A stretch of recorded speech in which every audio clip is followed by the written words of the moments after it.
Morning, everyone, and welcome to part 2 of our 2025 REITs webinar series.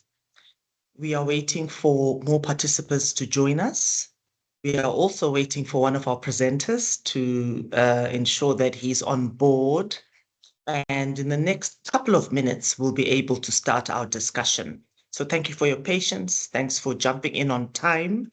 And in the next few minutes, our webinar will kick off. Thanks very much.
So it's a very good morning to you all. We're delighted to be with you yet again. We have a really great conversation lined up for this morning, and I also hope you have your questions ready as participants for our most engaged and lively selection of panelists for you this morning. We are looking from within the Commission at SECZim, where we examine the regulatory framework. We are also looking through the perspective of actors in this particular area of real estate. And also we have a regional perspective from one of our own who is consulting regionally. So my name is Farai Mpofu. As you will know, because many of you are regular participants in our webinars, I am responsible for investor education here at Securities and Exchange Commission. This morning we are talking REITs, and it seems like everybody and the world are talking about REITs. So we felt that having had the first one several years ago, actually, and then another one earlier this year, we felt that given the level of interest, it would serve everybody well to have another engagement of this kind. So let me just introduce to you who we have with us today. We have Ngoni from within the Commission. And may I ask the ICT team who are moving the PDF for me to go into the profiles so that I can quickly acquaint you with the presenters that we have with us this morning.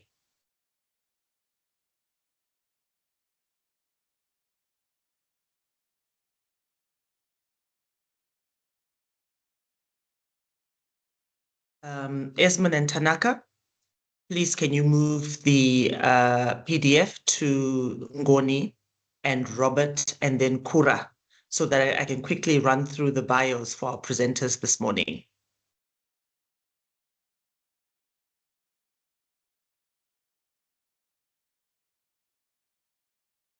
Okay, so what I'm going to do, let me just quickly go there. So firstly, we have Ngoni Zaishe Makaha. He is a member of the Capital Markets Operations team here at SECZim, the regulator.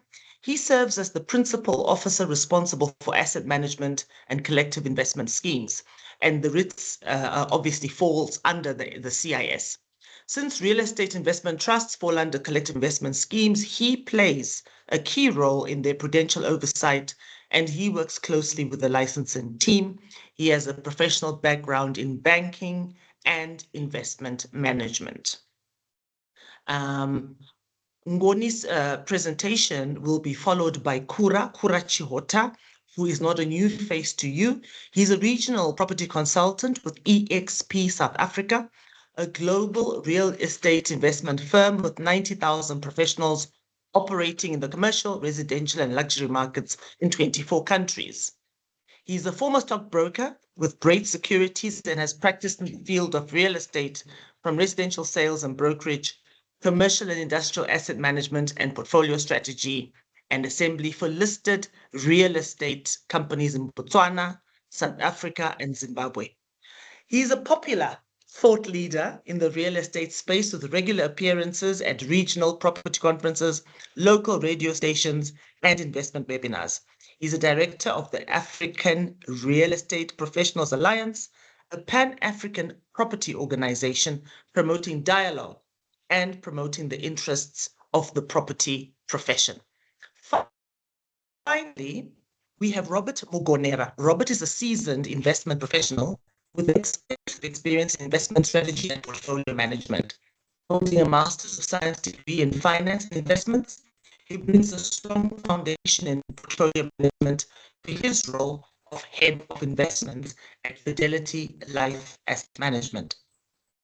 As a key member of the investment team, Robert is responsible for developing and implementing bespoke investment strategies that align with clients' objectives.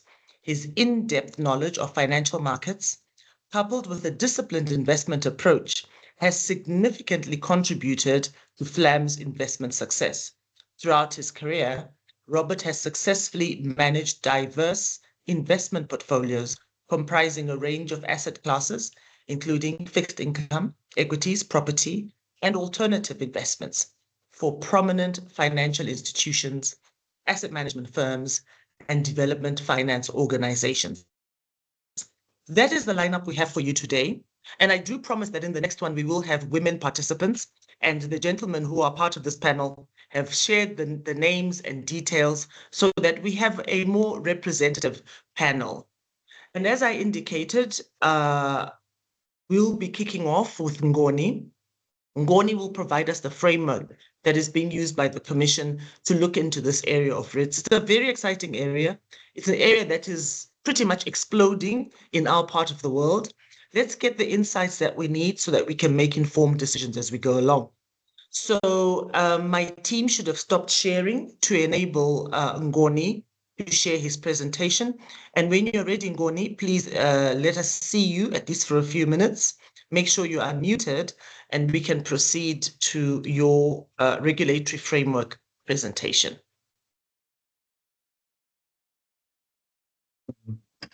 Thank you so much, Farai, for the introduction. Please confirm you can see my camera as well. I can see you, thank you, and I can also hear you clearly. Okay, so I'll start sharing.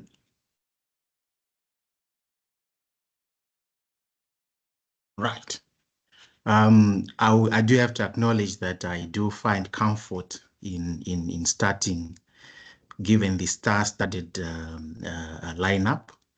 So I do find a lot of comfort because I do have a lot of people who really know what they will be talking about. But as far as I said, I will present on the regulatory framework for REITs in Zimbabwe. And my presentation is going to be structured as follows. Sorry, let me just put this in presentation mode. So the contents of my presentation, I'll look at REITs at a glance, then I'll look at REITs fund under management. I'll also look at the regulatory framework for REITs in Zimbabwe, the licensing requirements for REITs, parties to the REIT framework, ongoing supervision for REITs, as well as future prospects for REITs from a regulatory standpoint. So just looking at REITs at a glance, currently in Zimbabwe, there are 11 REITs, which are registered and licensed by the Securities and Exchange Commission of Zimbabwe. The first REIT, which was registered and licensed by the Securities and Exchange Commission of Zimbabwe, is the Revitas Opportunities Property REIT, which is managed by CBZ Asset Management. It was licensed in 2021, followed by the Tigere REIT, which was licensed in 2022. But as you can see, it's a growing market. From 2021, we now have 11 REITs in Zimbabwe, and most recently we registered and licensed the Mutirikwi REIT, which is a regional REIT domiciled in Masvingo. It was registered and licensed on the 28th of May, 2025. In terms of REITs which are listed on the exchanges, we have the Revitas and the Tigere REIT.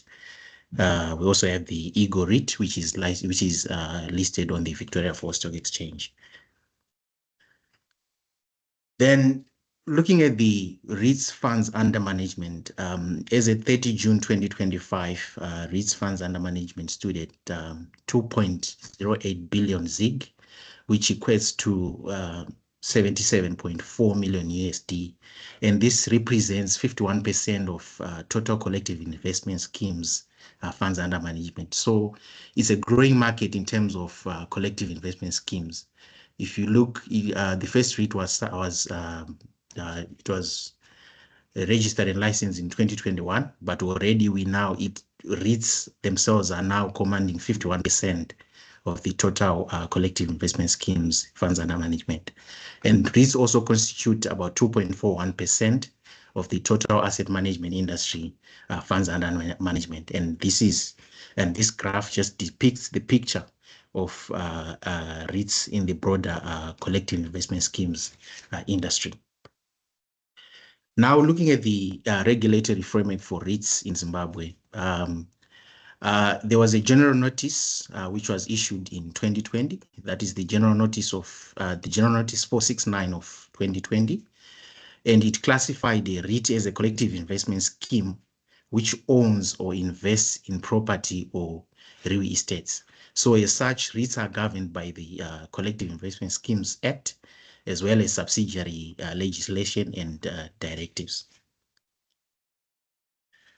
Looking at the licensing requirements for REITs in Zimbabwe, perhaps one might want to register their own REITs.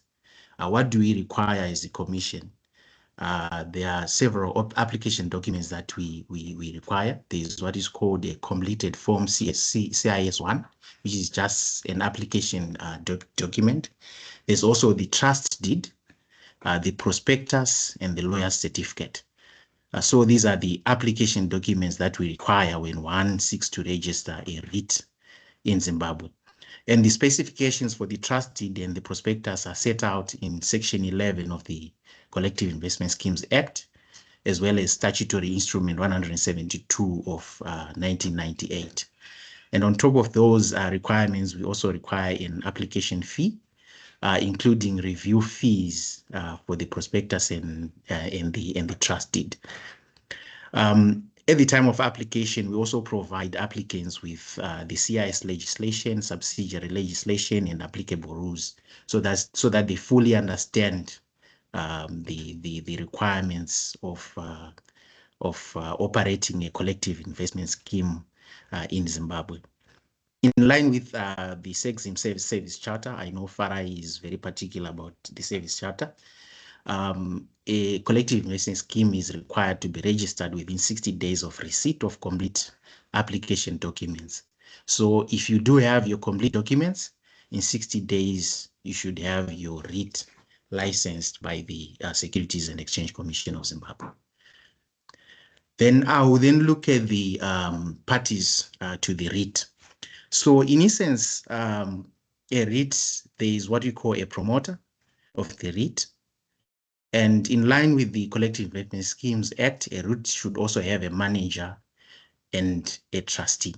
So the promoter is the one who establishes the REIT, whilst the manager is the one who is managing and issuing units, and the trustee is providing oversight. So the specifications regarding who may serve as the manager and the trustee of a REIT are also set out in Section 12 of the Collective Investment Schemes Act.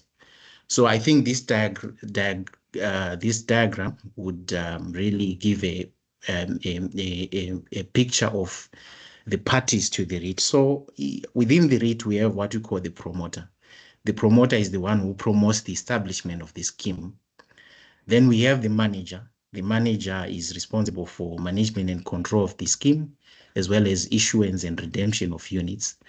Then we also have the trustee, who then holds the property of the scheme in trust for participants. Then the unit holders were essentially the investors or the scheme participants. So if you look at this, diagram, it really shows that there's a lot of investor protection which underpins any REIT investment. You have the trustee who is holding the property in trust. You also have the Securities and Exchange Commissions providing regulatory oversight on the manager and the trustee. So in essence, it's a very safe investment compared to other non-regulated property investments. Then I'll also talk about ongoing supervision. So once a REIT is established, what are the requirements that we impose at the Securities and Exchange Commission of Zimbabwe? Firstly, we require a REIT to submit monthly Form CIS4 returns, which must be certified by the trustee. And this is in accordance with Statutory Instrument 172 of 1998. So at least these monthly returns, it's all in the interest of investor protection. The disclosures, the disclosure requirements, which then underpins investor protection. A REIT is also required to appoint an auditor, as well as submit quarterly anti-money laundering returns. So I'll emphasize on the fact that the REIT is a safe investment where there are so many disclosures and so many impositions which are meant to protect investors. Then in terms of ongoing supervision, a REIT is also subjected to prudential inspections. And this is in accordance with Section 28 of this Collective Investment Schemes Act, as well as Section 101 of the Securities and Exchange Commission Act. So periodically, as SECZim, we can conduct inspections on various REITs.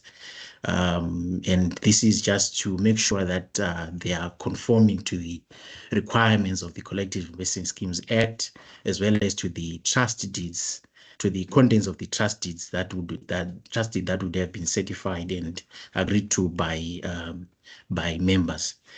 Then a REIT can also be subjected to market conduct inspections. So in terms of market conduct, this is where we are looking at issues like the fees. How much is the manager taking out of the REIT? Is it consistent with the requirements of the trust deed? Is it consistent with the provisions of the Collective Investment Schemes Act, as well as subsidiary legislation? A REIT is also can also be subjected to anti-money laundering inspections. This is just to ensure that REITs are conforming to the provisions of the Anti-Money Laundering Act. In terms of Section 30 of the Collective Investment Schemes Act, a REIT can also be subjected to an investigation. So if you feel that the operations of a REIT are not conforming to any required and set provisions, it can also be subjected to an investigation. So for investors out there, a REIT is subjected to a lot of disclosure requirements and to a lot of scrutiny. So there is comfort for you when you invest in such an instrument. Then I'll also look at the future prospects for REITs, actually from a regulatory standpoint, what we are seeing from a regulatory viewpoint. I think in the future, as the Capital Market Operations Department, we are also working towards the establishment of REIT-specific rules, which is the case in countries like Kenya and South Africa. And I think from a regulatory standpoint, you also see opportunities in regional REITs. I think we have seen the Mutirikwi REIT, which is domiciled in Masvingo. Perhaps somewhere we can also have a Midlands REIT, a Manicaland REIT. There's a lot of growth opportunity in such REITs. And I think we've also seen a growth in property investments. especially when you're looking at asset management funds under management. We have seen a growth in property investments as opposed to other investments like equities. So it really presents a growth opportunity for REITs in Zimbabwe. So we are particularly excited for the REITs market in the country. Thank you, Farah. It was such a short presentation. I will let those who really know what they're talking about take the stage. Thank you so much.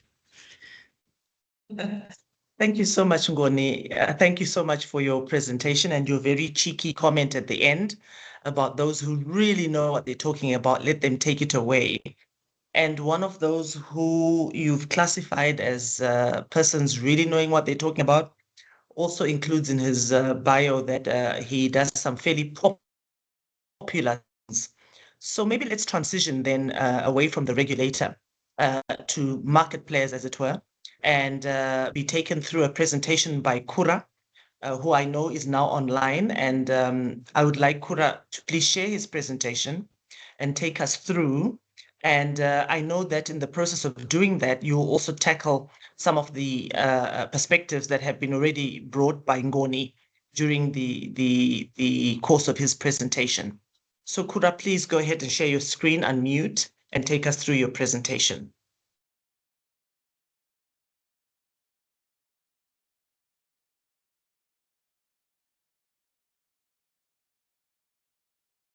Good morning, everybody. Yeah, good morning. Oh, great. There you are.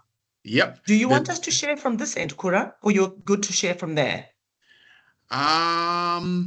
Let's let me be in charge. Let me try and put yes, I like that. Please go ahead. Thank you. Please go ahead, Kura, and then Robert will be coming in after. Thanks so much. Over to you. Okay. Mangwane yakanaka komrimonsa. Thank you for the opportunity as my regulator. It's a risk to speak behind your regulator because they'll say that that was not policy and we didn't state that. So thank you very much for the opportunity to share. And I'm really coming on the back of what Ngoni said, that the lens is really on in our market where we have the experience of, I'm told that Zimbabweans have PhDs in neurology, and neurology not being the study of nerves, but kunyura as in investments failing. It's wonderful to see our regulators going to such lengths to be able to provide us with a safe and secure asset class and well protected. I trust that my screen is now presenting the slides that I have. Yes, it is. I'm confirming. I appreciate that. So let's take it from the beginning. When I did a TikTok on REITs and explaining, the response has been fantastic. So I think those of you as investment professionals, you can know this stuff. You've talked to an asset manager, you're probably in the game. So I really wanted to speak to Tafadzwa in the street, Yolanda in the street, somebody who is coming along and saying, what do I do with my $100 a month? Where can I put my money to grow? So I wanted to give a framework in the 10 minutes that I've been allocated to say, why do REITs matter? What do you need to know? How do you evaluate them? So the REIT structure, and if you remember nothing else beyond our conversation this morning, it's a group of people moving together using real estate to create capital value as well as enjoy an income stream. So that's what's really behind a REIT. All right, so on our right-hand side, that is our collective strength, strength to the people. Together we can always do more. As Ngoni has said, it's a collective investment scheme regulated by SEC. And then there are a couple of rules. If you're going to go into the formal marketplace, there has to be some sort of size and scale. Why does that matter? To put an instrument on the stock exchange costs upwards of $100,000. I know there's some discussions and some discounts on the market, but you're going to have to do something that has a reasonable scale. So that scale has been set, but not very high at $1 million US. It's regulated by a trust deed. So a trust deed is akin to, but not exactly the same as a memorandum of incorporation with a company. There's certain obligations, and how it is governed is more can I call it paternalistic, in that the assets are managed? When I did my director's training, they always said, look at a corporate body as something like a patient lying on a hospital bed that needs attention and care, and do you make the best decisions for that body because it's incapable of? So a REIT is a real estate investment trust, so the assets stay in a safe position that are divorced from the operators. So you have almost a segregation of funds, so to speak, so that your money is particularly safe when it's in that structure. It's managed by an approved REIT manager. So it's not Tom, Dick, and Kura who can come off the street and claim to be experts and managers in this. We also have to come with a REIT manager to use SEC to get that registration and licensing. And there's a capital requirement. We have to put up some of our own money. We have governance tests to make sure that we're structured correctly. Then the magic comes about, where you have to be primarily, the income has to be derived from real estate activities, and it needs to pay out percentage of that income. So if you're running a trucking business and you think you can put the property that owns the trucks into, you can't do that. It must be a property owning business, and then it must pay out dividends of at least 80% of the net income that it receives. Then this becomes a democratic vehicle, in that within a year of listing, it is a requirement to have at least 100 members. And then there's subcategories that you do not have an overarching dominance in control, so that it is supposed to be a forum where my $1 is equal to NASA's $100 million, but we go to the same forum and we derive similar economic benefits. So when REITs were formed in the United States in the 60s, Congress was very mindful to say, we want the benefit of asset ownership to move from the moguls on Wall Street to the man in the street in Main Street. So our minister, Professor Mthuli Ncube, wants to see that democratization, where somebody has a voice and an asset, however big, however small, in their hands to participate in building our country. What is the magic behind REITs? Let's do this. You've got various property vehicles that are listed on the stock exchange. You can have by name, Mashonaland Holdings, Westprop, others. But what is special about the magic of REITs? Number one, you've got security. Ngoni has been at pains to discuss why you are safe. So you have it. And then behind that, you have very visible and tangible assets. You are able to invest in a REIT at scale. You and I, Farai, my big sister, I might have an apartment, you might buy a cluster, but for us to get to something the size and scale of the Mazoe shopping center being done by Eagle REIT, we go to professional managers. We have what is called subdivisible investment. I can put in $100 this month, I can put in $10,000 next month, and I don't have to invest further. If I need to sell something for school fees to send my kid to university, I can sell X number of shares to raise X amount of money. Whereas if I put all of my money in one property, in one cluster, I can't sell half a cluster to generate half an income. So we have a subdivisible investment. As I said earlier, it's a democratic instrument that all unit holders, because it's a trust deed, they're referred to as unit holders, but in our language, shareholders, you have a common voice. You go to and attend an AGM and you vote on transactions, one vote, one voice, one share. Then the magic of this thing and the wisdom of the minister was to create a cash flowing instrument. Cash flow is that thing, every period that is defined. In one case, together, they've defined it as a quarterly. So every 90 days into your bank account, you'll hear a ka-ching, ka-ching. ZB transfer secretaries will say, here's payment advice for your dividend for holding together shares. I believe Eagle is opting for half yearly, but I can stand to be corrected on that. So you have now got an instrument that produces cash flow. And when you look at investments, investments is maintaining an asset value, but getting the benefit of money coming out of that. Under the magic of a REIT, and specifically because it's a REIT, there's a favorable tax treatment. The tax treatment, the wonderful folks at ZIMRA have said, if you are a compliant REIT and if you are listed, when you pay out your dividends, the company itself or the trust itself is not taxed on its income. So I'll do a comparison. If you look at Mashhold or First Mutual Properties, you'll see rent comes in, operating costs come off, and then the taxman takes a bite, and then after that you get yours. In a Tigere or a Revitas, you'll see money comes in, costs go out, and Zimra is quiet. They don't take a bite there. When the money hits my bank account, I then have to report on it and explain, and I pay tax in my marginal capacity. If you're a pension fund, I believe the expression is dololo to you, but to the rest of us, it is income in your hands.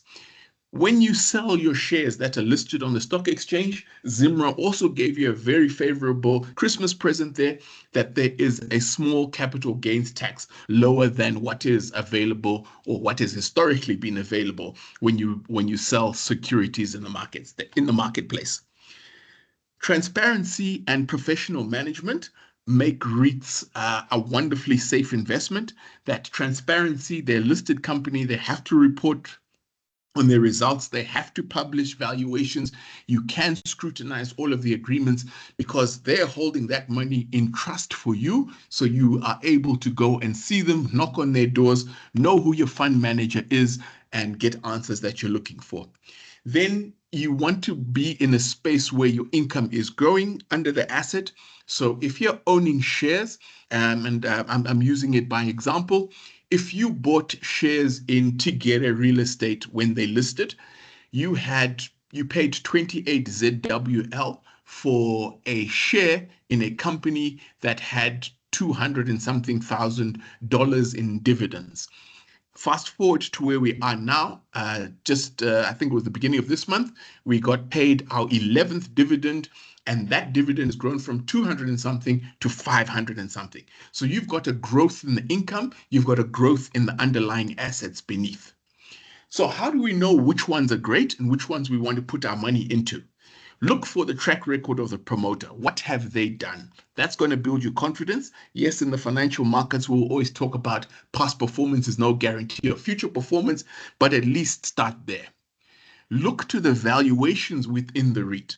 Because you are buying in real estate, our adage is your first profit is when you buy, because if you pay too much money, you're never going to be able to make that horse run fast enough to catch up with the others. So look at the valuation of the assets that are going into the REIT.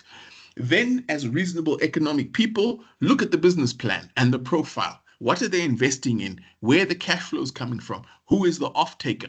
What are they doing? How does that operate? So that you can satisfy yourself that you're putting money behind the correct horse. Then, technically speaking, look at a return on your investment. The investment professional here are going to say, oh, a yield is not a complicated number. What it is, in simple layman's terms, is what do I get back? If I've put down $1, when do I get my money back? Is my dollar growing to become $1.10? And when I get my rent, is the rent coming in at 10 cents over $1, which gives me a 10% yield? Or is it 8 cents that gives me a 8% yield? What is my return on that? Then you want to see that your dollar is growing. So you look at the growth prospects. So in the options that are before us, what do you want to achieve? Total return is capital growth plus income. So you'll have a spectrum on the 11 that are available. They're offering different things. And the pictures on the right, on the top, you've got a growing tree. From a sapling, we water it, it grows, and then it gives us shade in the future. So that is one kind of REIT, and that's a development REIT. And a development REIT is people saying, please give us your money now, and we are going to put it into the ground to grow trees, and the trees are going to grow bigger. You will be a shareholder, and you're going to enjoy that capital growth along with us. So if you talk about Seat Right 5, the Apart Hotel in Borrowdale, if you talk about Eagle, they have a plan to radically change Victoria Falls. They are in the process. They have not asked for money yet because Eagle REIT came to the market by introduction rather than an IPO, but they're in the business of receiving money, they have Vaka Yako money, and they're saying in future, we're going to have taller trees and you will have invested in a small seedling, but you now own a share in a tree. As opposed to Tigere, which is an abundant apple providing tree. They're coming to the market and they're saying, here we are, here's the tree, it's already built, it's producing fruit, we are mujige muchero. And that is an income REIT. So you, when you're making your decision, where am I putting my money, have a mindset of what is my risk profile, what am I looking to achieve, capital growth plus income, and then that's a lens that I think you can find useful in relating to the two. As the Honorable Professor said, REITs are the way to go. He said this at the listing of Revitas at the stock exchange, and he upgraded his comments in his budget speech where they'd put quite narrow bands on what they wanted REITs to do in what areas. He says, no, just go forth and multiply and be great. So with me, and that's the time that was made available to me, I hope that you take advantage of the due diligence that you do and invest in an asset class that has huge upside potential, can generate income, but most importantly, keeps us safe under the regulation of the likes of our regulator. Nyabonga kakhulu. Siyabonga kakhulu Budi. Thank you so much for taking us through that really great and energizing presentation. I think you remain compliant through the comments that you made. Thank you. Thank you. And I'm sure when Ngoni has a chance to come back, he will comment on that. But in the meantime, I want to invite Robert to put up his presentation and take us through. And then I know participants, you have your comments and questions that you are getting ready with. You will have your day in the sun as soon as Robert has taken us through his slides. So over to you, Robert. It's a tough one following two presentations, but I know that you've got your particular angles and perspectives that you're going to be taking us through. Thanks so much. Over to you. Thank you, Farai. Confirm you can see my screen? Confirmed, and you're loud and clear too. Great. Thank you, Farai, and good morning to all the participants. I'm going to be looking at unlocking real estate investment opportunities through REITs in Zimbabwe. I've prepared a presentation that I'll go through. I'll not bore you with details of what real estate is. I think we are well acquainted with that. I did touch on the real estate investment opportunities that are available in Zimbabwe. We are looking at housing and residential development. We look at the current economic blueprint, that is the National Development Strategy 1. It speaks to the government putting in place 220,000 units between 2021 and 2025. And that represents an opportunity that can be taken advantage of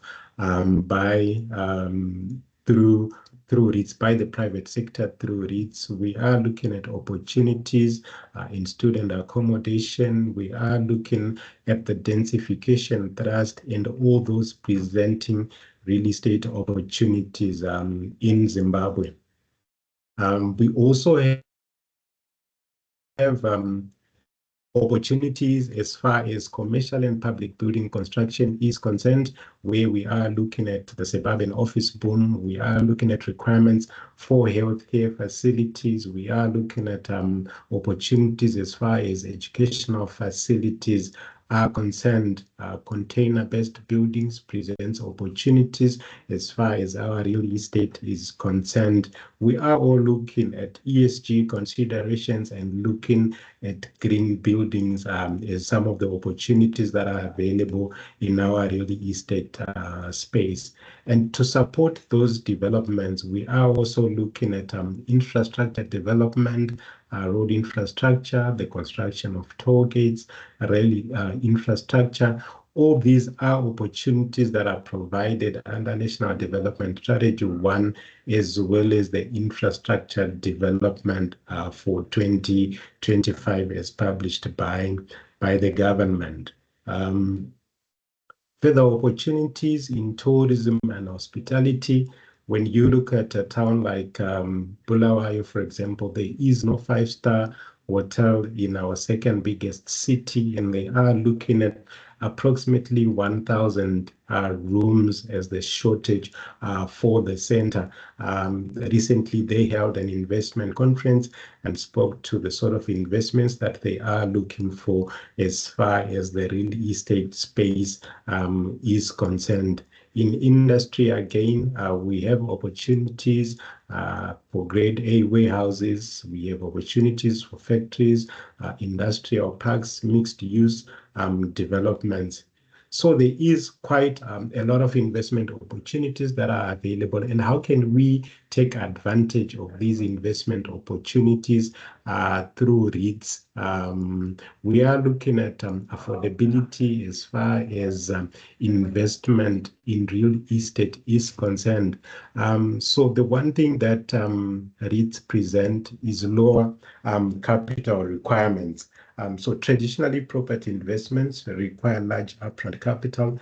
So REITs allow for collaborative capital aggregation, and the pooling of resources makes it affordable for both institutional investors as well as individuals to take part in real estate development. If you look currently, the Eagle REIT that we manage is listed on the Victoria Falls Stock Exchange, and when we had our private placement prior to listing, the minimum subscription that one could do is $137 US, which was for the subscription of 1,000 units.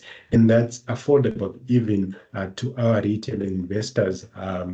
Just your ordinary man on the street is able to partake in such an investment. And here you are looking at an investment that's going to give you exposure to a hotel, to a hospital, to shopping malls, something that an individual cannot dream of doing. And even the large institutional investors are unable to put up capital that would achieve such diversity. And when we look at the pricing for the likes of Tigere, for REITs on the Zimbabwe Stock Exchange, they speak to that affordability that is brought about by REITs.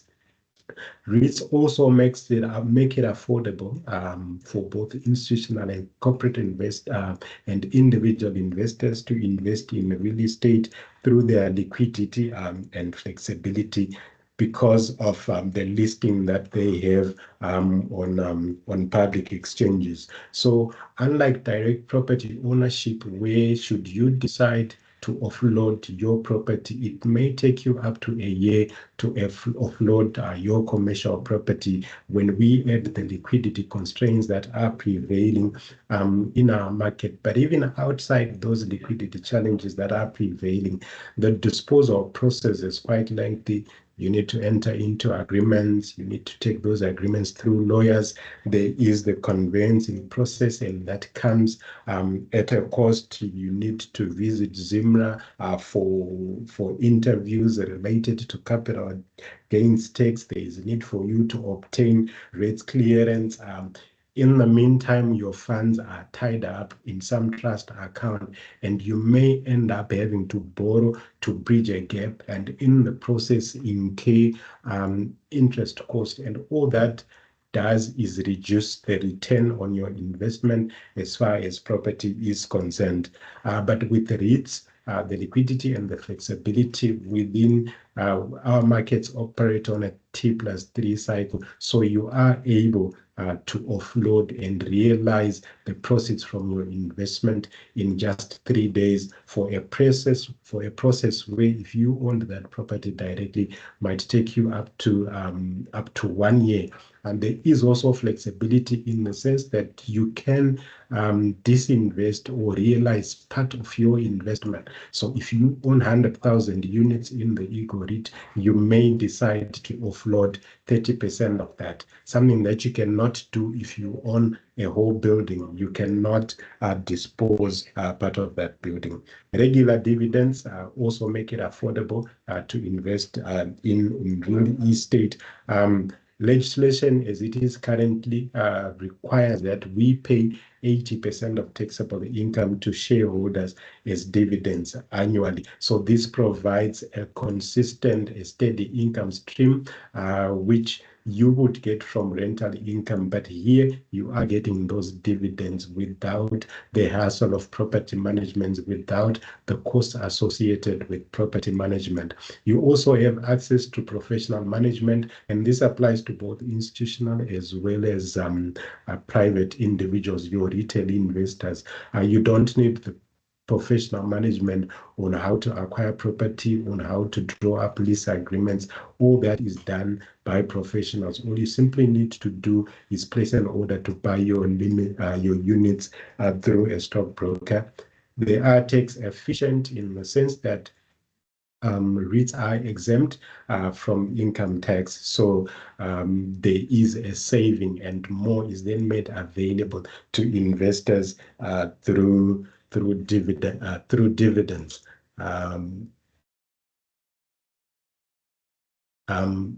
Further advantages or some of the aspects that make it affordable for even the retail investors and institutional investors is the diversification that is brought about by REITs. You are investing in portfolios that include residential, commercial, industrial, something that an individual investor or even one institution cannot afford on their own. The pulling together makes it affordable for large-scale developments to be undertaken. There is transparency as well through regulation by the Securities and Exchange Commission. On a monthly basis, we submit returns to the regulator, and listing also requires that we give quarterly updates to the market and report on our financials, on the performance.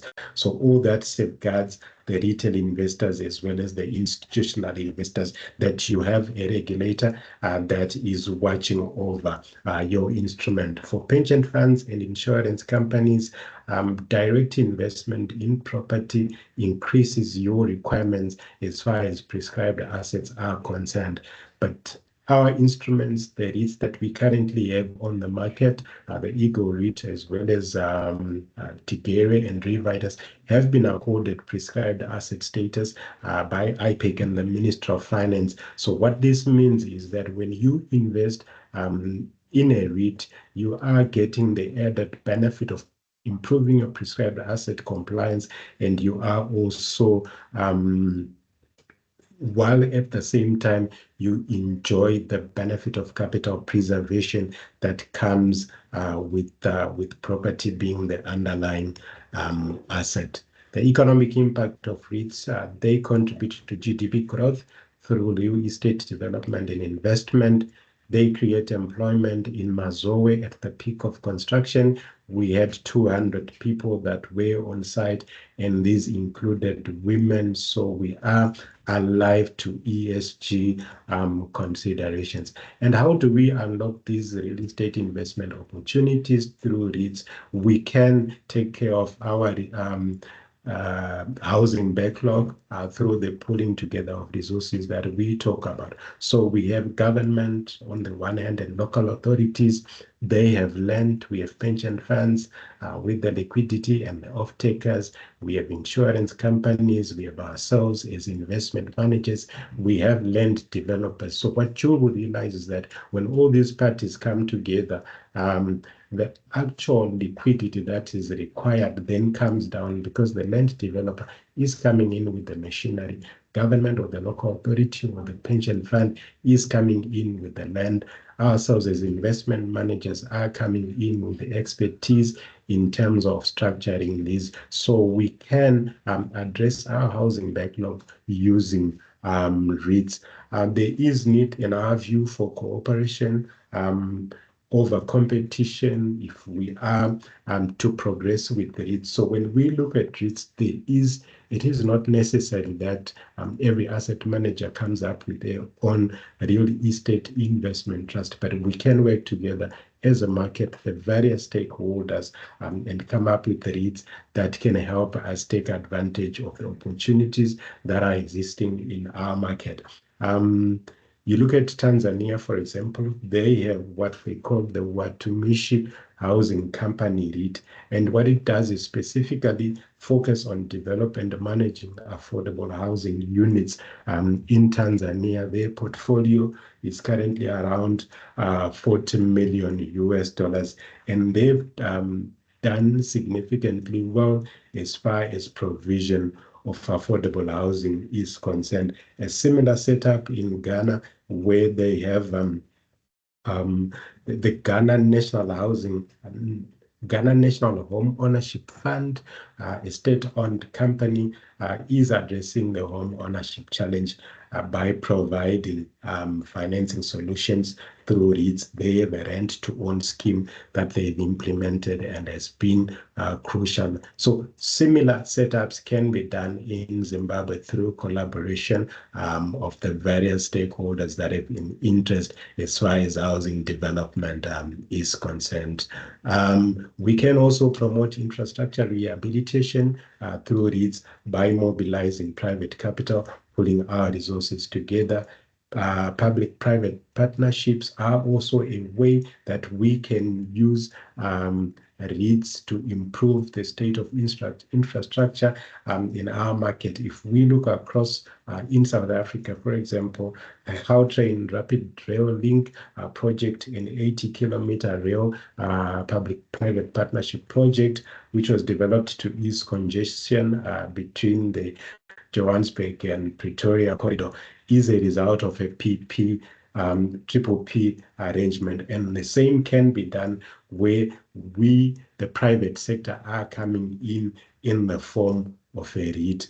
Innovation and efficiency, as the private sector, we believe that we are more efficient than the public sector. So we can put that to good use. Why don't we look at BOOT arrangements, the build on operate transfer arrangements, through where we develop a portion of the road, maybe a Trabablas 2, where the private sector is coming in and developing infrastructure in conjunction with government. Government may assign us one toll gate where we get our returns for infrastructure development while leveraging on the benefits that come from REITs.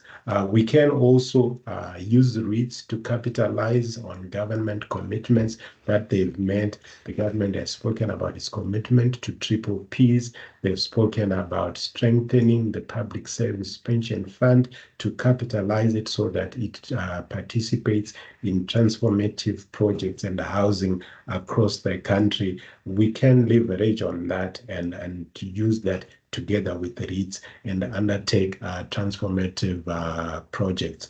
Housing loan facilities for the public sector, we then make available through REIT arrangements, the necessary house. There are the devolution funds. Why can't we tap into that as the private sector through REITs? Farai, I've come to the end of my presentation, looking at how we can unlock the vast opportunities in real estate through real estate investment trust. Thank you. Robert, thank you so much. And I can see the applause rising to meet the level at which you presented, the detail which you provided. And this is the operator perspective that we were looking for, having come from a high level, the regulatory level, having come through consultant who has a panoramic view of what is taking place, right down to your very granular presentation, which is much appreciated. There's even a heart which is floating up to indicate how much the presentation you made appealed to the audience we have here. I'm not going to attempt to summarize anything. Everything was self-evident. Questions are burning, And I did promise Rob Chiwoyo that he would be the first to jump in. Rob, can you unmute and jump into your questions? I would suggest you ask all of your questions slowly and deliberately, and then the panelists will respond in turn to the questions you might have. I know one of them was one directed to the regulator to do with timeframes for registration. But Rob, please mute and go ahead.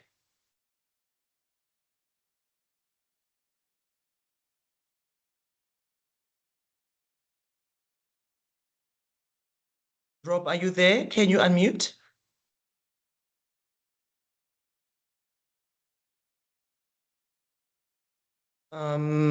While we wait, let me have a look at my chat box.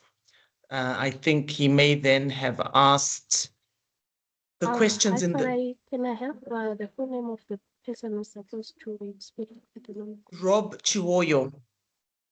Oh, And I do... Sorry, Tanaka, go ahead. I've allowed him to use the mic. Many thanks. Rob, you're now enabled. Are you going to come through, or do you want me to read out your questions?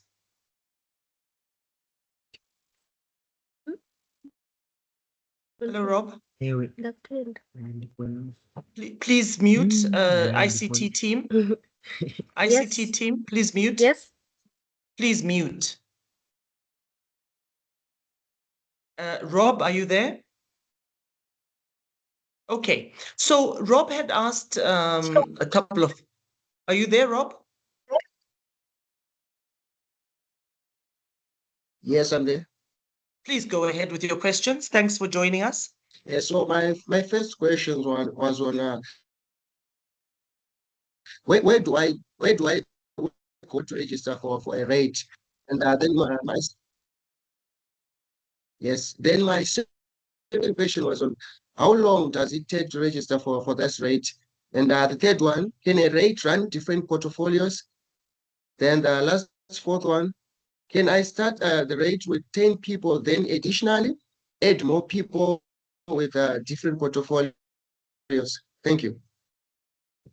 Thank you so much, Rob, for those questions. And I hope our panelists heard them. Ngoni, I'm sure you would have understood that most of those are yours. Where do I go to register my REIT? How long does it take? Can I have different portfolios? Although I think that might need to be better understood, but nevertheless, I'm sure Ngoni, you can tackle that. And then finally, can he adopt an incremental approach, start with a number less than 100, for instance, and then scale up, so to speak? Ngoni, over to you.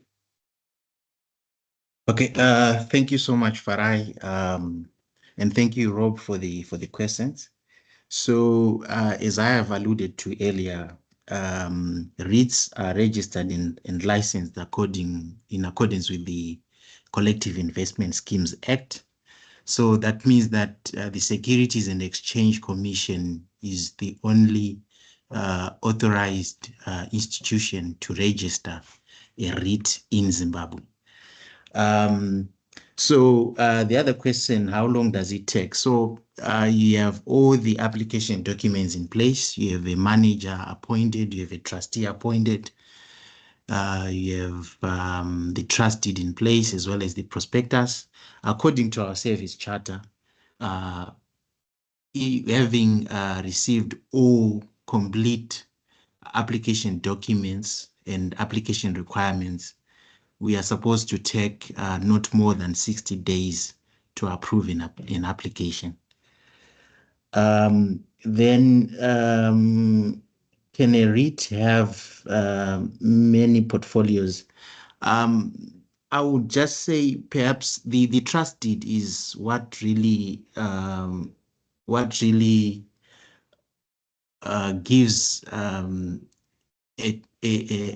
overview or the construct of that particular REIT. So I guess it depends with what you would have imputed in your trust deed. The commission is always there to review these documents and maybe perhaps see if whatever contents that are put in the trust deed do conform with the provisions set out in the CIS Act as well as the Statutory Instrument 172 of 1998. Then in terms of incremental investors, I think I would rather leave it to industry players, maybe perhaps from their experience, they could advise Rob. I do hope that you are answered on the first two questions, Rob. Thank you. Thank you so much, Ngoni. And thank you so much. before, oh, go ahead, Rob. Please do. Rob, did you want to clarify before you have more responses, Rob? Nope, I'm just thanking for the answers. They are Great. clear and are simple. Thank you. Great. Robert, do you want to come in? Yes, Farai. Please go ahead. So yes, you can have an incremental approach as far as the number of unit holders is concerned in the REIT. But that would mean you do not qualify. So he mentioned the number of 10. Yes, you can start with 10 and gradually increase. But for the period that you have 10 unit holders, that means you are unable to list on a public exchange.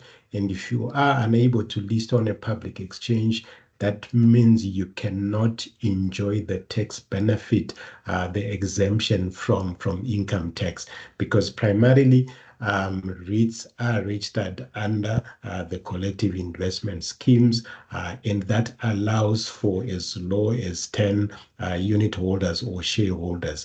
But for the period that you have that number, you are unable to enjoy the tax benefits that accrue to REITs.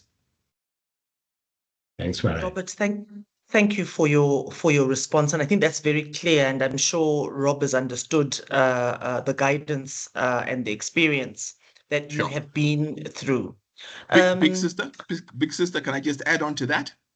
Okay, Kura, do come in. However, Kura, when you're adding to that, I also had a question for you, which you can then tag that onto the end of the comment you wanted to make. And that question was going to do with the SME and the SME sector. I know that Robert in his presentation spoke about the Tanzanian experience, and he also spoke about the Ghanaian experience, which speaks to that mid to lower band and how housing and potentially office space is provided or infrastructure development. Kura, I would like you please to speak a little bit more about SME and the mobilization of the resources that we gather are circulating in the billions within that sector. So Kura, please go ahead. Thank you very much. Now, I'm a TikToker, so keeping detailed information top of mind is very difficult for me at this stage in the morning, but I'll try it. On Robert's question about scaling up, so people can be mindful that, remember, we put the rules of the REIT. So you have to go through a process. So see the process as you're studying for a degree, so you have to have your A levels, then you have to get into the school and you have to perform. And then once you've completed all of the registration, you get a degree certificate and can be called a graduate. So there are many REITs. I think of the 11 that are there. There are 3 that are listed. The unlisted ones are still at college. They're still studying and getting their stuff. And those REITs with the name REIT will have the requirement. They may be a pension fund that has a few shareholders. It might be private individuals who are putting together assets. You can do that, but for you to be a REIT and enjoy the tax benefit and shift and graduate, you have to meet all of those requirements, and then you get a year to get up to 100 members for you to be the democracy that I spoke about in the beginning. So to your second question on do we activate the SME sector, the profile of the asset, and it makes perfect sense to me that the assets that are attracting value in our CBDs, like it or not, are our beloved conversion mini malls. There's absolutely nothing stopping an entrepreneur cobbling together 3, 4, 5 of those and coming to the market and saying, I have $1 million of value and I want to come into the stock exchange. There will be stringent requirements. We want to see the deed. We want to see the REIT manager. We must get the listing authorities' approval, and then that asset can come to the market. I think we need to be mindful that our operating environment REITs are not a silver bullet. It's not going to be free money. I argue it's going to be the most expensive money you'll ever take, because you're giving up equity in an asset that's going to produce cash flow, and you have to pay that money out.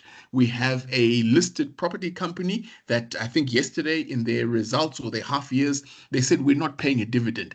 As a REIT, you don't have a choice. It's not an election in or out. You are required to maintain your REIT status, to put money maokwelano. So I think that we need to be mindful that we can't fix everything with REITs, but we can try and raise significant capital to provide the spaces that we can operate at whatever level, from a spaza shop to a Pick n Pay and beyond. Thank you. Thank you so much for, you've obviously overcome TikToker brain fog and given us some really pointed responses, and we appreciate that very much, Kura. I'm taking 2 final questions, mindful of time. One of them will be for you, Robert, if you can hold on to it. And that question is to do with, I'm sure you can see it in the chat, but it's a question to do with someone has landed in an urban area like Bulawayo, where houses for residential Airbnb can be built. How can we work together with a REIT? That's for you, Robert. But before you come in, Robert, Ngoni, there's another one in the chat which is talking about the Finance Act and examples of properties that were in existence prior to certain laws being instituted and enacted. And the question is, are there any chances that policymakers may consider allowing properties established before the commencement of the said act to enjoy the same exemptions, perhaps for a certain period of time, for say X number of years? This may help stimulate development and capital market activity. That one is for you, Ngoni. Ngoni, can you take that one? And then Robert will take his. I noticed that I have Advocate Chris Mahlabe who would like to ask a question. That will be the last one. So in this order, we've got Ngoni coming in, then Robert. Advocate Chris will then ask his question, and then we'll close our engagement for this particular webinar. So over to you guys, one after the other. Okay, thank you so much, Farai. Yeah, it's a pretty tough question, but perhaps I have to be mindful of the fact that we are not tax authorities as SECZim, so I think it will be better handled by the tax authorities, because we don't, the Finance Act, I think it's not something which is under the purview of SECZim. So, but I think our industry, we do have industry associations, the Capital Market Association, we also have AIMS. These can also be lobby groups that can be used by the market to lobby on various issues, which might not necessarily be under the purview of SECZim. Thank you. Thank you so much, Ngoni, for that. And Ngoni, sorry, if I can impose on you again, there's a quick one for you to just tidy up before I move on. For those REITs not listed on the exchanges, how do you invest in them? And are they safe and secure? Ngoni, you can probably not answer that in totality, and you could pass it on, but I'm sure you have a comment on that. Okay, thank you once again, Farai. I think in my presentation, I've mentioned a lot of safeguards that are within the REIT ecosystem. I've talked about the regulatory oversight of SECZim. I've also talked about the trustee assets being held in trust by the trustee, which also gives comfort to the investor. So I think if there is a one safe investment in Zimbabwe, I think it will be a collective investment scheme and REITs included. Great. Thank you so much, Ngoni, for that. So we cannot, as a regulator, be handling investor protection issues from those entities and those investments emanating from an unregulated space. Our hands are tied automatically, so to speak. Robert, would you like to come in before the advocate then concludes for us? Thank you, Farai. So if someone has lent in Bulawayo, like has been mentioned, where there is potential for residential developments or development of BNBs, they need to approach the fund manager of a REIT and make their proposal. So there are two ways of contributing to a REIT, for example. You can do so by buying units and for cash. Alternatively, you can contribute land or a fully developed property or partially developed property into that REIT. So between yourself and the fund manager of the particular REIT, ourselves as the Eagle REIT, for example, we will then need to go the process of valuing your property if it's in line with our objectives as a fund. So in ourselves, we target the tourism and hospitality sector, for example. So Airbnbs might be of interest. We agree on the valuation of your property, and then in exchange for the land, you are issued with units. You then become a unit holder in the fund, and the fund then takes over the development of the land that you would have provided to the fund. Thank you, Farai. Thank you, Robert. Those are very practical steps. And I think for me, it's just how very accessible the REIT is as an asset class compared to others, relatively speaking. But then I think in any event, the CIS asset class is generally it's designed to promote inclusion. So thank you very much, Robert, for that response. Advocate, thank you for your patience. Please go ahead with your comment or question. ICT, I take it you've enabled Advocate Chris Madlabe. Okay.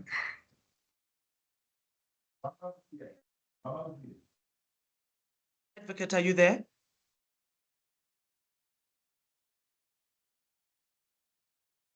Advocate, can you unmute and go ahead?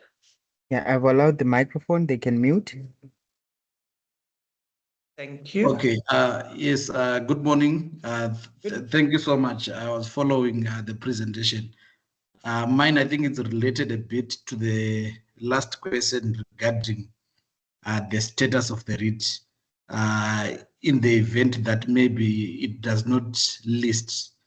So my understanding probably is that once you do those trust deeds, you have them registered with SEC.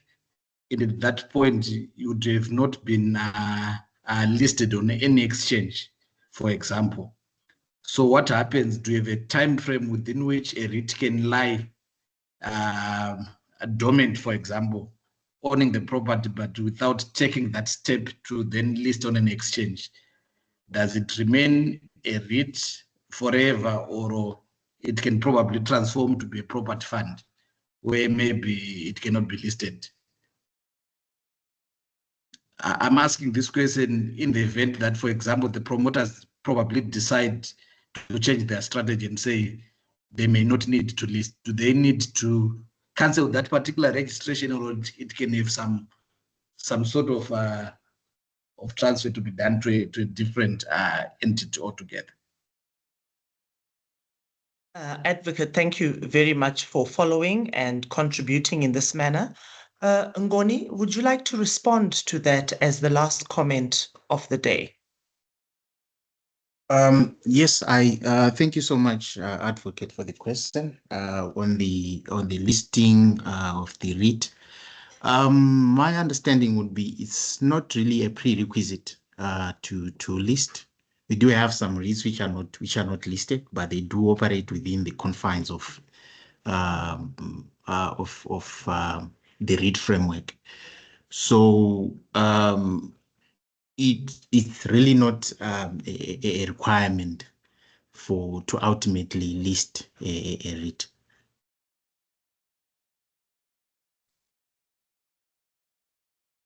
Okay, thank you. So maybe that would be more or less like property fund, for example. Can I step in here?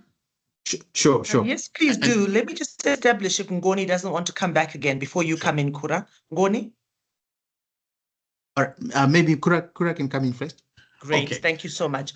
And I must say, as moderator, this will be the most final of comments through Kura. Please go ahead, Kura. Thank you very, very much.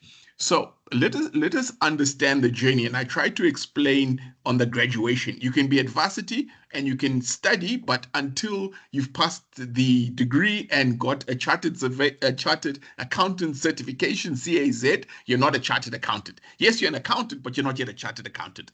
So the REITs under collective investment schemes, you can be there and you can stay there, and that's fine. So your collective investment scheme, but you're going to under whatever structure it is, you're going to pay the normal tax treatment under there. For you to be treated specially by ZIMRA, you then have to list. It's a requirement for you to list. So you can choose. And on the 11 that are listed there, there's certain asset managers who've developed land in Tinwald and other places. They have not yet come to the market, and there's nothing stopping them. They've got a SEC registration to say they're REIT. But if you want to go to ZIMRA and not pay tax on your income and distribute it, and then not pay capital gains when you sell your securities, you have to come through the listing gate to get that benefit. So you can be a collective investment scheme, but have not met all of the requirements of being a listed REIT and then not getting the ZIMRA treatment. Thank you, ma'am. Thank you so much, Kura. And you know, the interest that has been excited by this discussion is just endless. And it looks to me as if we are going to have another webinar on the REIT in the not too distant future. I'm certainly looking forward to it.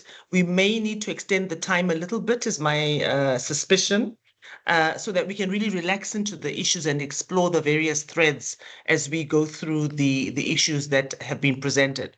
At this stage, I want to thank most sincerely our presenters, namely Robert from Fidelity, Pura, a consultant with EPX, and sorry, did I say EPX? EXP, and also Ngoni from the Securities and Exchange Commission. And I am Farain Pofu with the Commission, and we are delighted to have been able to bring you yet another informative and lively discussion on an asset class which seems to be growing at quite a rate in Zimbabwe. And certainly, if you drive along any of the highways in our beautiful country, you will certainly be assaulted by the amount of investment in property of various types and various descriptions. Until next time, have a wonderful day, enjoy the rest of the week, and have a restful weekend. Thank you so much to our supporting team and to all of you who took time to be with us today. Thank you so much and take care. Thank you, Farai. Goodbye.